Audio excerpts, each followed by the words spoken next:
Hello and welcome to the Xenothesis podcast. In this episode, episode 64, we're covering chapters 1 and 2 from part 3 Imago of book 3 Imago of the Xenogenesis trilogy by Octavia E. Butler. My name is Richard Acton, and I am joined in slug-like form by my co-host. Michael Glinka. Hi everyone. Part 3 Imago, book Imago. A bit of a repetitive component of the title there, so yeah, what can you do? Oh well, but still, it's interesting. We're in the final stretch basically of the book, the last part of the trilogy. Yep. Man, was that a journey? Yeah, it's been a bit of a wild ride. Some weird stuff going on. Some interesting biology. Some complex and sometimes obscure characters because of their alien nature. And the fun part is that this actually next second chapter, because we'll cover chapters 1 and 2 as Richard said. In chapter 2 we get more perspective of the Ooloi on when they actually connect to the humans. We actually get to know what they experience, as opposed, if you our listeners recall, in the first book, for example, when Lilith was connected, we only got it from Lilith's perspective type of situation, which is awesome. Like, it's finally we get to know all the perspectives after such a long time. I think it's very well done, the way that's written and the way that the kind of transition takes place, right? We have these sort of very, very alien xenominds, and, we're first introduced to them in an incredibly alien form. Right, and they're very, very different, so much so that they're just viscerally terrifying to be around. They're completely impenetrable and very, sort of aloof and difficult to comprehend. And then as we move through this series of 3 books, we get more and more in the heads of these alien characters and understand them more. And in some ways, we also get a bit more distant from our human characters, right? We're seeing less and less of them. We get a little bit here and there, but we're no longer quite so much inside their heads. So it's an interesting experience of kind of a change of the perspective of the narration. Almost the perspective of the storytelling is shifting from the human to the Oankali, while the humans are being assimilated by the Oankali into their system. So it's many layers of that transition. Absolutely. In the storytelling. Yeah, absolutely. And also the fact is that we do get Kahguyaht mentioned in the chapter 1 again. Yes, I saw that you picked up on that. Yeah, I was like, oh, Lilith, finally, you admit what we all have been saying all this time, all along. We have another chance to call Kahguyaht an asshole. Yes. Day is not wasted when you have a opportunity to call him an ass. Well, anyway, on that note, let's start maybe with chapter 1 predictions. Yes, sure. So how are you expecting chapter 1 to unfold? So, as I don't know if you recall, but last episode, you've corrected me, because my prediction are Ayer is craving for some humans. I wouldn't think it would be able to resist. It would do something weird. And obviously in the part 3 name Imago, I said that maybe it's the name of the village and the story will take place with them going to that village before the other Oankali find it. But then you corrected me saying that Imago is basically the name for the transition or the form of the metamorphosis of the bugs. Is that correct? Am I remembering correctly? I think that the last stage in the development, as it were, it's you've got your what's the earlier one? There's sort of nymphs and I think there might be one in between. I forget, but the Imago is the adult form. So you've corrected me on this one, but I just at the time when I completely forgot that we actually talked about the whole part 3 naming, and but I just generally thought that basically Ayer will be craving so much that it might do something really bad, like to either Jesus or Thomas type of situation. Yeah, yeah, okay. Well, I mean, we do kind of go vaguely in that direction, but also, well, I suppose it goes in a more self-destructive direction Yeah, than necessarily, yeah. uh, So rather let's literally. so let's get to the chapter 1 summary then, because Hmm. I don't want to spoil our fun too much. We'll get to Kahguyaht soon. So yeah, so the story begins with Ayer and its body doing crazy things. Firstly, losing its grey fur and becoming more like Jesus and Thomas, and then Jodas at the same time. Yeah. It could be almost considering a twin to Jodas, but even that didn't help Ayer. Jesus and Thomas avoided it because they could smell the differences, even if it was very subtle. Even if Ayer tried to mimic Jodas's scent as much as possible. Yeah, it's sort of semi-consciously trying to Appeal to them, right? yeah, yeah. Yeah. And that's the thing, like, its loneliness and need were agonizing, right? Jodas could feel those emotions each time Ayer touched it.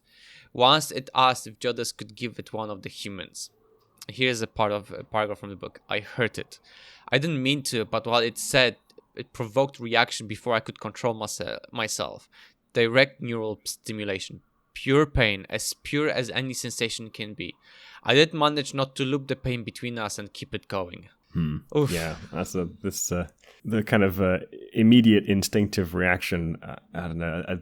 I got an image of, I don't know, like someone just like lightly brushing someone on the shoulder or something, and then like immediately spinning around and slapping them in the face, right? Like a reflexive slap. Was the impression I got there.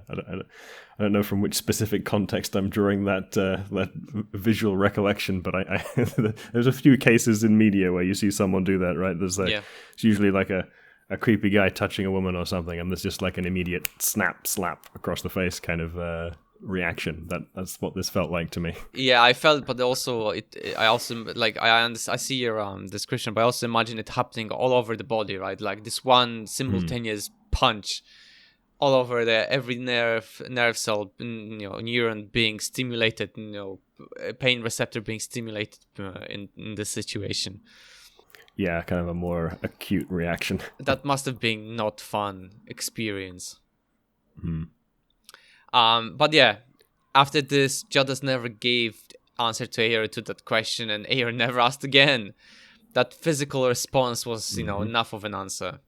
Furthermore, Thomas and Jesus could physically separate themselves from it. Couldn't separate themselves from Jodas anymore. Jesus took her promises very seriously, so she wouldn't leave. And by the time Jodas matures, they wouldn't be able to, unless someone told them the truth. So I think they are they quite at the point where they can't physically separate yet? Not yet. They're just about there, but like there is already enough influence that it would be a very hard decision, but it still would be possible if they wanted to. Yeah, because we're just on the cusp of Jodas becoming mature enough to kind of give them the adult Ooloi treatment, as it were. Yeah, so that's why it mentions that so unless someone told them the truth, and this is where Lilith comes in, because she would be one of those people that could tell them the truth. Yes, and she's still kind of rather reluctantly holding her tongue. Absolutely. Whilst also giving advice, right? Yeah. So here's the, in the book it says that, she didn't have a choice and her ethics wouldn't allow others not to have their choice, right? So, and she was weighted with the guilt of betrayal even a century after it happened. But so one day when Jesus was helping Lilith fix the roof on the house, they had a conversation, and Lilith told Jesus to listen to Jodas, but go away from it and to think it through what she was told. It would tell her truth, but withhold some information. It was important that Jesus would think free of its influence so that she can ask appropriate questions, follow-up questions. Jesus asked her if Lilith would go to Mars if she could, but truth to be told, Lilith wasn't sure. She was content, she had a family now, and honestly she felt closer to them than ever with her previous family. She was angry with Nikanj when he gave her child with Jacob, but she understood it and accepted it eventually. Yeah, there was kind of an emphasis there where there was a almost I think that the question Jesus asked was whether or not she forgave Yes, Nikanj, that's correct. Yes, and she avoided saying whether or not she forgave it, but she said that she understood it and accepted it. So there's still definitely a bit of tension there on that point. oh, absolutely, which makes sense. Absolutely. So yeah, so that's she accepted them, but here's a sentence that Lilith says: "Back when I met my first mature Ooloi, Nikanj's parent Kahguyaht, I found it alien, arrogant, and terrifying. I hated it. I thought I hated all Ooloi. But now she feels like she loved Nikanj her whole life. See, this is a proof. Although the Oankali, you could, even though they seem to be all the same, but Kahguyaht particularly is an asshole." I think you reacted to the Kahguyaht in much the same way that Lilith did. No, don't like this one. No. Oh my god. Just Lilith was more subtle with her attitude, and she thought long term. If I was there, I'd be just telling it straight in the face what an asshole it is. She gets shoved its sensory tentacles up where the light doesn't reach. And if it doesn't have that orifice, I could make it for it, but yeah. So Lilith is a bit more politic. Yeah. Okay. But yes, I'm so glad that we could have the last time to call, Kahguyaht asshole, because Lilith mentioned it. Nice. Yeah. And there's so I think one of the things that we didn't quite touch on in that section, I don't think it's coming up. Yeah. So when Lilith is bonded to the Ooloi, when they have that physical dependency effectively on one another, it goes both ways, right? Yes. So if she leaves, she can inflict some discomfort on Nikanj for whatever it is that she's not happy about it doing, but it costs her as well. But she's being the extremely capable person that she is with an iron will, is perfectly capable of subjecting herself to that in order to make a point to Nikanj. No, this will come up soon. So yeah. But yeah, so coming back, basically, Lilith says that she feels like she loved Nikanj her whole life, and the thing is, Jesus was afraid because she didn't understand Jodas, and she would go to Mars if she didn't stay. Eventually, Jesus would have, but in the conversation, Lilith tells her, that eventually Jesus would also have Oankali mates, like Lilith has, Arches and Dichan.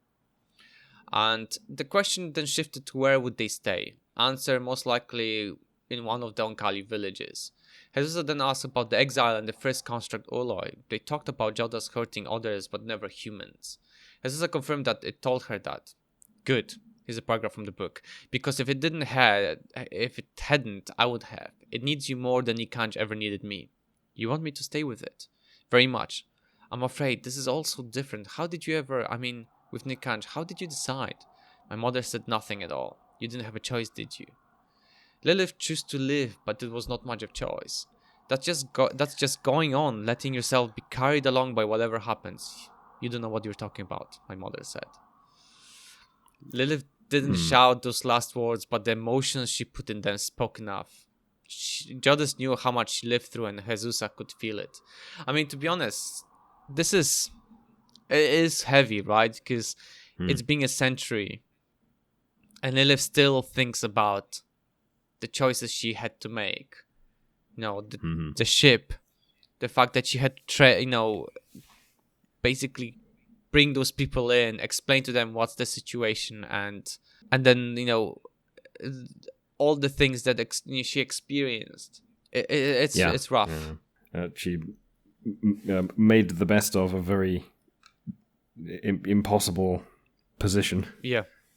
And made the choice to live rather than die, but that meant compromising certain things she was not very, not at all comfortable compromising. So absolutely, yep, it's So yeah, Lilith didn't have to, shout those words. It was enough heavy as it was. And after brief silence, Jesus mentioned that it was flattering that Jodas wanted them. It was so powerful and yet so vulnerable. Jesus asked what would happen to it if they decided to go away. And to be honest, Lilith didn't know the truth. And in truth, she was more actually worried about Aer than Jodas. Jesus told her that Aer asked her 3 times about the village, but she refused to say. Ayer also asked Thomas about it. That raised concern in Lilith, and she promised to talk. She would talk to Nikanj about it. It was beyond unusual, and this is where the chapter ends with Jodas drifting to sleep again. But before the sleep took over, it promised itself to speak to Ayer after waking up. Yeah, it's interesting that Ayer was kind of pushing that hard, right? The Oankali are not they well. So they don't often repeat themselves that much, do they? They tend to kind of... I mean, they'll persist, but they take a different angle every time, usually, right? They're not... Absolutely. And the thing is, though, I've noticed that, like, when we had the perspective of, the first book, let's say, we always talked about how, patient... Lilith was talking about how patient Oankali are.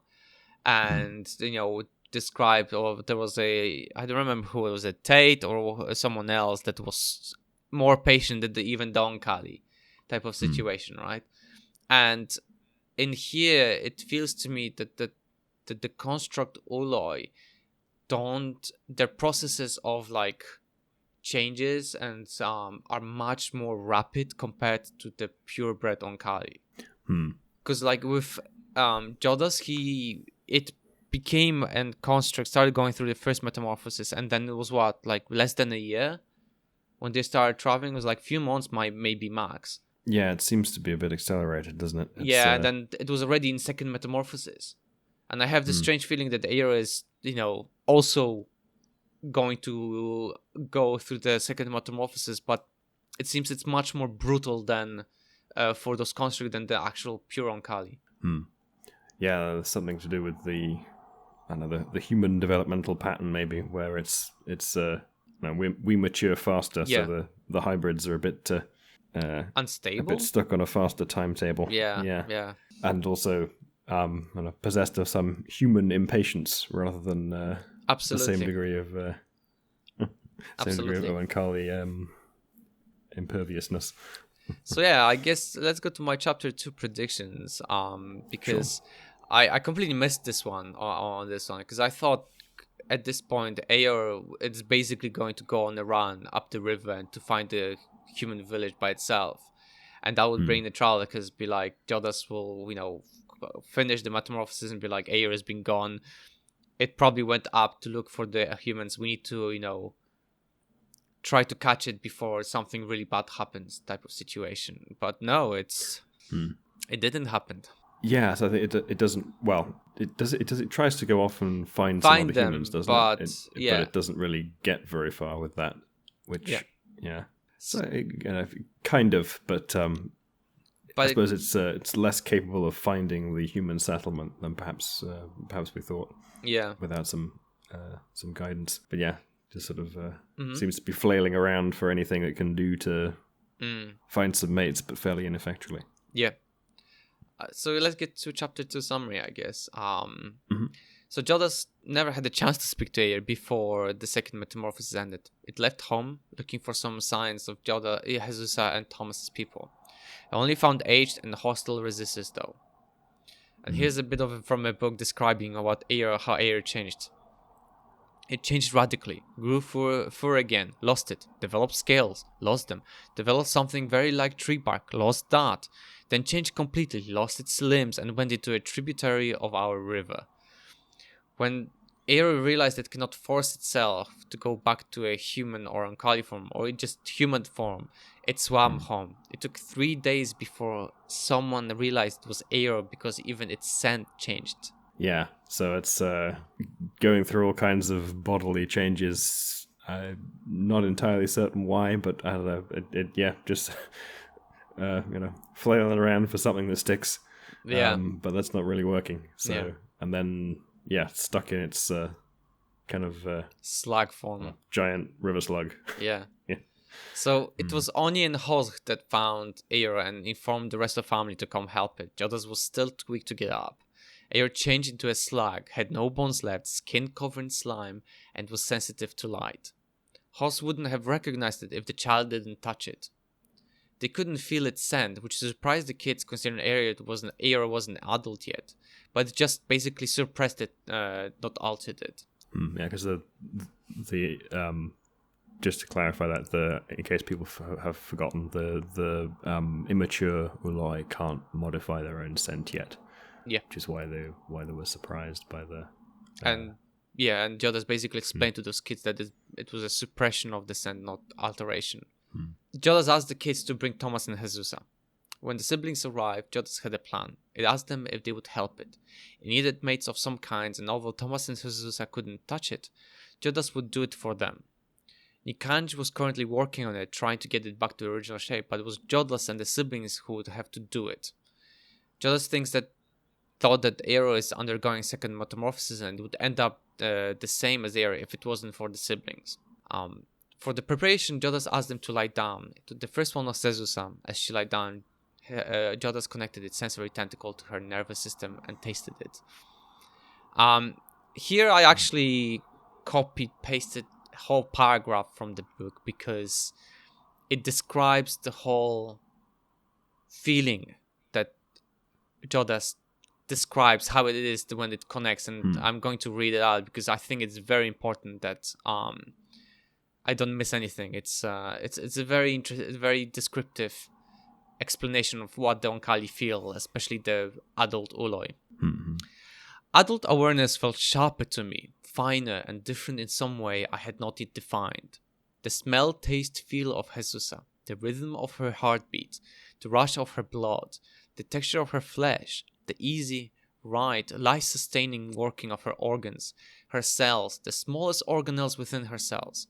All this was a vast, infinitely absorbing complexity. The genetic error that had caused her and her people so much misery was as obvious to me as a single cloud in an otherwise clear sky. I was tempted to begin now to make repairs. Her body cells would be easy to alter, though the alteration would take time. The sex cells, though, the ova, would have to be replaced. Both her parents had the disorder, and about 3/4 of her own ova were defective. I would have to cause parts of her body to function as they had not since before her birth. Best to save that kind of work until later. It just shows how incredible, different it is, right? Because Nikanj kept telling Jodas, wait until you become a mature adult, or you will see, you will then be able to control everything, and you will see the difference, right? And it's hard to imagine that, suddenly you get the senses get sharpened up. Imagine now, we're walking down the street, you go through puberty, and suddenly you can see, 10 kilometers away, pinpoint, you can see a needle in a haystack, right? Type of situation, because your eyesight suddenly got so that much better. Yeah, it's a big change. And also I think it's showing the significance a bit indirectly of the kind of processing component of a new sensory input, right? I don't think we really got into this in our earlier discussions of this, but when you get a new sensory input, it's actually, I think we did cover this earlier on at some point, but you get a new sensory input, it's not just the raw information, right? You need the ability to process it properly, to pull out the useful and interesting bits, right? The sort of raw data from your retinas, for example, is not particularly interpretable without the appropriate visual processing. Oh, absolutely machinery, right? And in fact, the raw data from our retinas is incredibly coarse from what you actually end up seeing, right? It's actually not that great. You miss majority of information because you actually don't need it, right? Type of situation. And I know what you're going. Incredibly efficient. Yeah, and I know where you're heading with this, because obviously suddenly for Jodas to be able to tell, this is the gene, and obviously the error to it's obvious as a single cloud in otherwise clear sky, is okay, where do you get that information from, right? Obviously it worked on them, but if it wasn't that as clear as it is now, then where does it come from, right? Like it's the memory of the other Ooloi Oankali suddenly gets activated, accessible.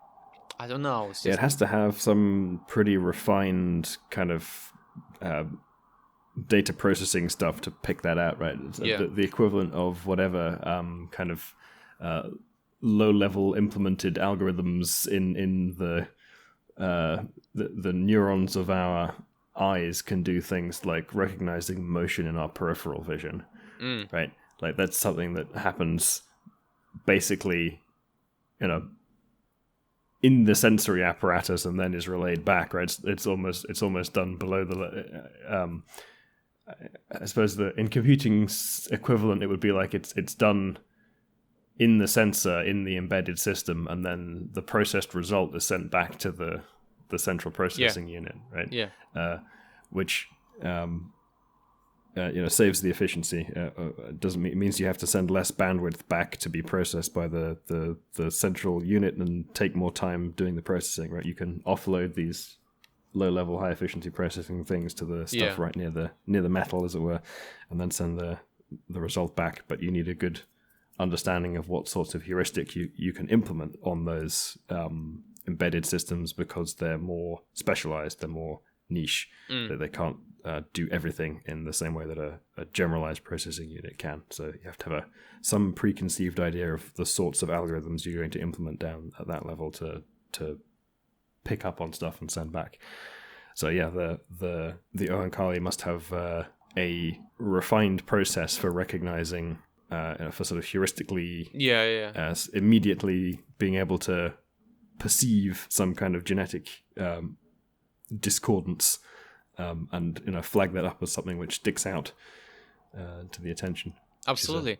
I mean, we talked about the whole, systems, what these, and honestly, I feel like, but knowing Oankali, they have multiple brains helping to process all the information, so. Like the analogy to the octopus again with the tentacles and stuff, right? They're doing all this sort of optical processing to do their like adaptive camouflage stuff locally in their tentacles, rather than back centrally in their brains. So it's a similar thing. Right? Absolutely. Good bit of biology as well as sort of information science. And so this is the thing. Like now we are going towards more about what Nikanj taught Jodas, right? Like those little subtle things that Oankali don't speak of to humans, but they speak to their own children. So the first lesson was to monitor the human responses. Give them as much as they can take, but not too much. It could overstimulate them. Start them slowly, and in only a little time, they'll be more willing to give up eating than to give you up. Basically, what talking is about Joda sending those pheromones, whatever you call it, into Jesusa to make her addicted to Jodas. Yeah, some slightly sinister advice from Nikanj here about how to. There's more to it. How to get the humans hooked. Yeah, there's more of them, and as you mentioned earlier, Jodas could see it was true. If Jesusa just tasted and it was able to tell her she very much liked it more than it was when it was a soft adult. It meant that Jesusa soon wouldn't be able to leave, but she could hurt Jodas by deliberately avoiding it. So that's what you mentioned earlier, Richard. That they would be able to, they wouldn't be able to leave. But as, for example, Lilith used to do and go on her trips to sort of clear her mind, physically avoiding a Oankali and an Ooloi, that could cause a lot of pain for it. So I think Nikanj here was talking about from experience. Yes, yeah. So don't piss off the humans too much, or they will, turn it back on you, I suppose. Yeah.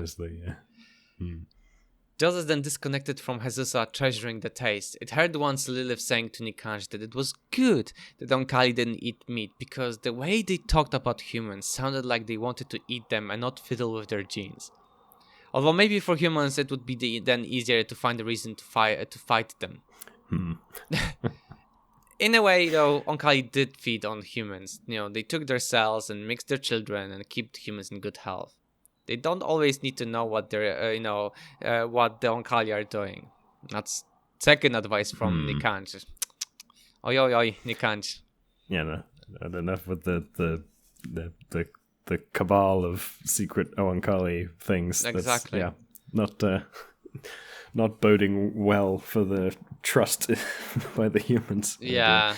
It's if the first advice is like don't overstimulate them, but keep them, they will soon not be able to escape. And then the second is like don't always tell them what what they don't need to know. It's like they can't. This what's caused a lot of the problems. No. Yes, yeah, that's the carefully obfuscating certain pieces of information and not sharing them, and yeah, it definitely undermines the trust. It's interesting that that's the approach that they take rather than trying to be more open about it. I suppose they just their concern is that they won't be able to persuade anyone if they come fully clear fully clean. Yeah, the funny thing is just like the Lilith, just chapter earlier, Lilith was talking like, listen to what they're saying, trust your Ooloi, but then walk away and think it through to ask appropriate question, because it will withhold some information from you. It's like yes, yeah, that's you got to go and go away, come up with some direct questioning to pin them down on that. It's like interviewing a politician. Yeah, exactly. God, I hate this. Yeah, you got to ask them the direct question, and then they'll still like dodge it. Yes, although at least the Oankali are the equivalent of kind of under a threat. They're not very good at actually directly lying to you. They'll come up with an evasion if they can, but if you pin them down with the correctly phrased question, then they will answer it. Yeah, absolutely.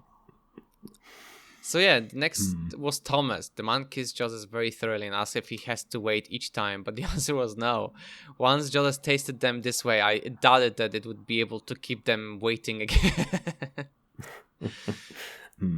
Again, Nikanj's word came. Males in particular need to feel that they're moving. You'll enjoy them more if you give them the illusion they're climbing all over you. Oh yeah. It's literally like, it's the conversation between a parent and the teenager's kid, like teenage son. It's like, yeah, but I don't know. It's definitely got a creepy edge to it. Yeah, it really does. Ooloi guide to how to groom your humans. Oh my god. Oh god, yes, I think that's exactly how it describes the situation perfectly. So Jodas then collected the sperm cells from Thomas, many of them defective, as with Jesus' oocytes. Most of them would be recycled for protein, but the healthy ones would be stored for after. The chapter ends with Thomas finally falling asleep.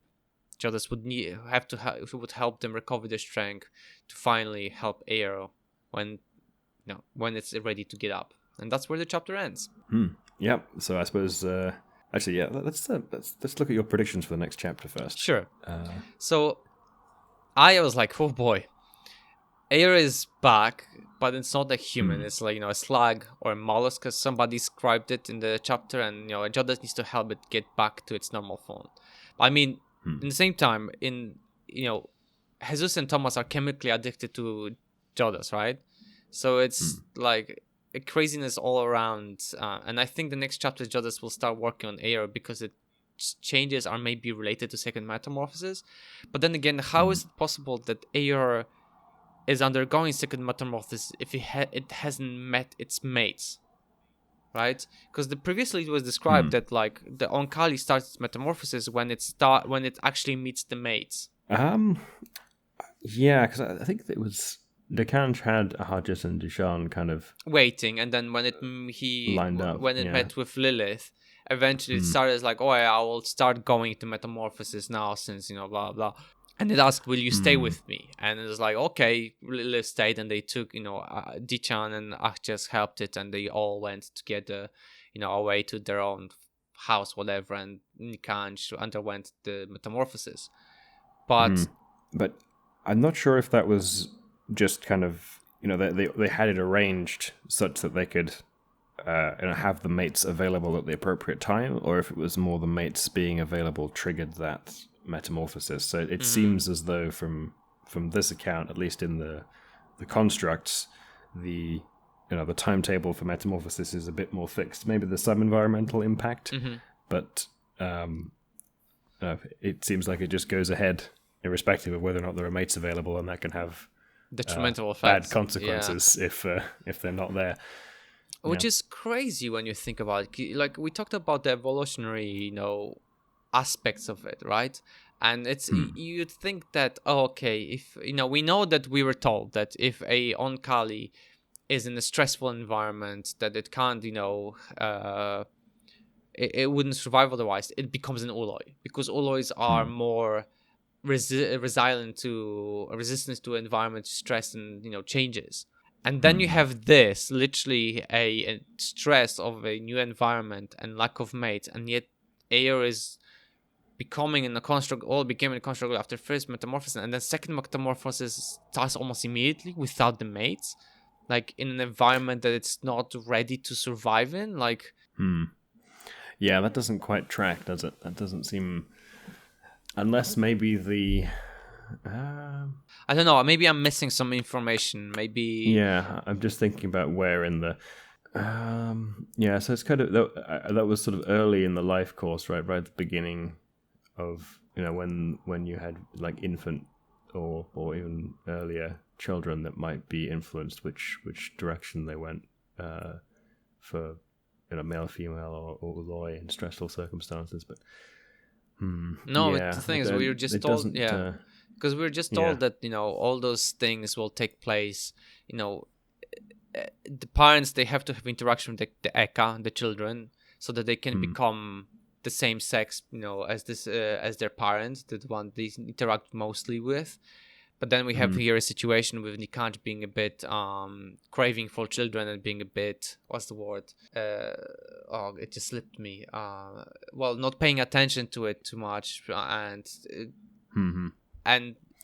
resulting in Jodas becoming Ooloi, and then straight after Ayer becoming another Ooloi, because I think both Nikanj and Jodas influence, right? And then you have. I think actually it does still make a fair amount of sense, because the reproductive bottleneck for the Oankali is the Ooloi, right? Yes. So if you're in a situation of environmental stresses, then you want to be able to reproduce to ensure the line can continue, as it were. Yeah. So even if your Ooloi you're pursuing what's now a higher risk strategy, but one which gives you the better kind of outcome in the end, right? You've got more Ooloi around, so as long as there are still other organisms about that the Ooloi can press into service as mates, then you've got your best survival chances, I think. You only run into the more difficulty with more Ooloi around if you're kind of going through a period of resource. It does seem like the Ooloi would not necessarily be the best choice in an environment of resource scarcity, right? Because you don't necessarily want to reproduce; you want to keep your adult organisms alive. So it depends which survival strategy you're pursuing. I think in terms of the Ooloi, it's more of the strategy of you can literally splice genes much more effectively than males and females. So even everything you can modify, and in construct Ooloi, it's even more obvious, because they can literally change their body physique almost instantaneously, and I think that's an advantage. But I don't know, it just feels to me that second metamorphosis for the construct, I think that it started because of the stress Ayer was feeling. Like, the stress has a serious influence on it, and basically the fact that it couldn't find mates, I don't know, it's just affecting it psychologically. I agree. Yeah, but actually, I think it does work out from a kind of like evolutionary game theory perspective again, because every time we kind of get stuck on one of these, you've got your adult males and females around, you add in new Ooloi, the adult males and females are still, there to capable of looking after the resources and so on. Then you've got these Ooloi who come along who add to your kind of potential reproductive capacity if they make it to adulthood. But maybe if they burn out and have these bad metamorphosis problems, if they don't reach adulthood, then the two strategies are not completely opposed to one another, right? You don't have to pull in one direction or the other to select for that effect, right? So you can have more Ooloi children and that not be in direct conflict with having the survival, because you're depending on adult males and females being around, which gives you your kind of long-term preservation angle. I think it makes sense as a strategy. But then again, when you think about it, imagine a situation where you have a stressful situation, children, right? You have children Oankali, and then they have a choice becoming male, female, or an Ooloi. And we know that from the stressful situations, that it's preferable to become an Ooloi because they're more adaptable and their survivability is higher than male and female, right? Yeah. So imagine a situation where the children are becoming Ooloi, and the situation is where there's less and less male and females that they can procreate with. So it could end up a situation where you are only with, let's say, end up in a very extreme situation where you only few males and females, and then majority is Ooloi,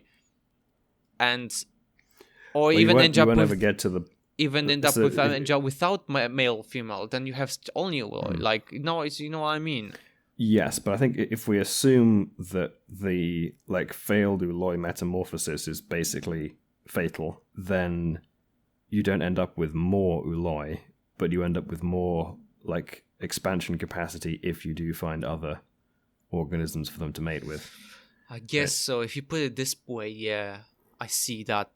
From this perspective, yes, I can see that basically they're basically cooling themselves to make more space for the future generations.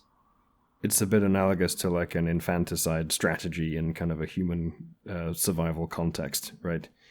You want that kind of reproductive capacity, but if you're in a super stressed situation, then killing off children can actually increase your overall survival. Yeah. We're talking about the really dire stuff, right? I mean, it happens in the animal kingdom, the videos when you see deer, or an antelope giving birth to its offspring and then running away, and the lion just catching the offspring, type of situation.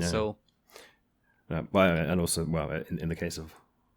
There's a different motivation for infanticide when it comes to a male lion taking over a pride and then killing off the offspring of the previous lion, right? Different deal. But in a resource preservation context, then you're kind of cutting your losses rather than investing in and something which won't reach adulthood. Right? Yeah, especially when you have to spend time on taking care of child, which may reduces adult survival probability, which then means that the long-term prospect of reproducing again is reduced, right? So there's a trade-off that intersects at some point where infanticide makes sense from a purely game theoretic perspective on survival, which is the way evolution plays the cards, right? It's absolutely. But yeah, it's a weird sort of situation that AR is in, and I think the biggest effect was the psychological stress it had. That there is those humans, and yet it can't create a mate type of situation. Yeah, so we've got just to kind of circle back on a couple of points. Sure, go for it. The thing that Aor was going through, where it was just sort of cycling through a whole bunch of different physical forms, and so that I think we discussed that a little bit before when Jordas was doing it. it seems as though that's sort of a very physical manifestation of like it having some kind of identity crisis or not knowing what to do. It sort of echoes a little bit the adolescent behavior again, right? With you see in human societies, right, where we teenagers kind of flop around between different identities a little bit, right? They experiment with different ways of expressing being themselves in different groups of belonging to it. Yeah. That's just a sort of very physiological manifestation of that in Awa's case. Oh, absolutely. I think it's that, and also the whole environmental adaptation to the to the environment. Like develop something very like tree bark. Like I mean, like what better camouflage to have in the rainforest becoming a tree bark? Literally, you hug the tree and nobody will literally ever see you, especially if you don't have to breathe too much or stuff like or move. Yeah. So effective. It's pretty crazy, and I think it's a fascinating situation. But the fact that its body is now a slug and it completely is losing its identity is like, oof, pretty rough. Yeah. It seems as though it's kind of it backed itself into some kind of a corner, right? Can't get itself out of this slug state. Yeah, it's no longer capable of. It feels like it's like morphing. A cycle has been activated, some sort of cycle that basically is like, unless you give me people, unless I have sex, I'll die. Oh yeah, that was the other thing that I kind of I forgot that I was going to bring up here was throughout this whole section, its sort of need for partners is referred to very much in the language of hunger. Yes, right. It's never cast as like sexual frustration, which is what it kind of feels like reads as. Yeah, but it's always described as hunger, which is interesting, right? And that whole little diversion about eating the humans rather than when Lilith and Nikanj were talking about like the whole it's good that they are fiddling with the genes, but because they literally sound like they want to eat them. Yes, that was the bit I was referring to. Yeah. And although humans, maybe although if they did, it'd be easier for humans to fight them because at least they will have like some common ground to like, they're eating us, type of situation. Rather than they're doing whatever weird stuff they are doing. Yeah. Yeah, it's a different lens of looking at it. But yeah, it's I think the hunger framing kind of casts it more in terms of like physiological necessity. Yeah. It's less. It feels less voluntary for them to be capable of resisting it effectively on their part. I mean, yes, hunger is more sort of primary need, right, than sexual drive. But at the same time, sexual drive is also important. Like satisfying the sexual drive is also important for people because I mean, it does. It is part of a cycle, and it is necessary for people to just stay sane in a way. And but yeah, I can see that it is more it's a much more important for an Oankali as opposed to for a human, like to survive. People can survive without sex for a long time, and but if you don't eat, then you can't. So you can't satisfy your sexual drive if you're starving to death, right? It's like exactly it's higher up in the priorities list that you stay alive. and the opportunity to satisfy the sexual drive will hopefully come along as long as you stay alive, right? But the staying alive bit has higher priority. Oh, so absolutely. But in here it has literally almost on the same level as all those two things. Like I almost sometimes feel the Oankali don't actually have the priority of eating and like as high as it should be, right?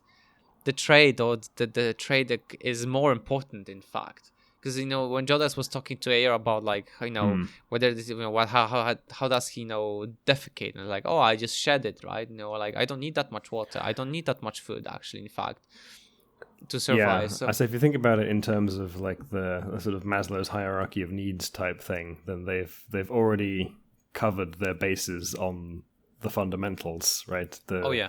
Their food and water stuff, because they're just sort of physiologically very capable of meeting those needs in whatever environment they happen to find themselves in, and very, resilient in that regard. Yeah. Then, like, it's not so much of a concern for them because they almost always have it dealt with. Oh yeah, they can eat everything, like things that are poisonous for humans. They're fine with it, and it's just like. And they can go a long time without food because they have good reserves, and it's not really a concern for them unless they're in a very extreme environment. And even then, probably it's just reminder of the Oankali that live on the surface of the mothership that like basically help to clean up and take and maintain it while being exposed to like cosmic radiation. Like it's like no. Yeah. Unless they're like fully isolated from the rest of the Oankali and cut off and like cast into the depths of space, then it's not really going to be a problem for quite a while. So this need to find some mates seems to be the overriding priority, given that they've already addressed everything below that. Absolutely. So yeah. Is that it, Richard, for today, do you think? Or is there anything else you would like to raise? I think that's pretty much it, yeah. Awesome. Well then, thank you very much everyone for listening to us. We are Xenothesis. You can find all the places we upload our podcast on xenothesis.com. I was Michael Glinka. And I was Richard Axton. Goodbye.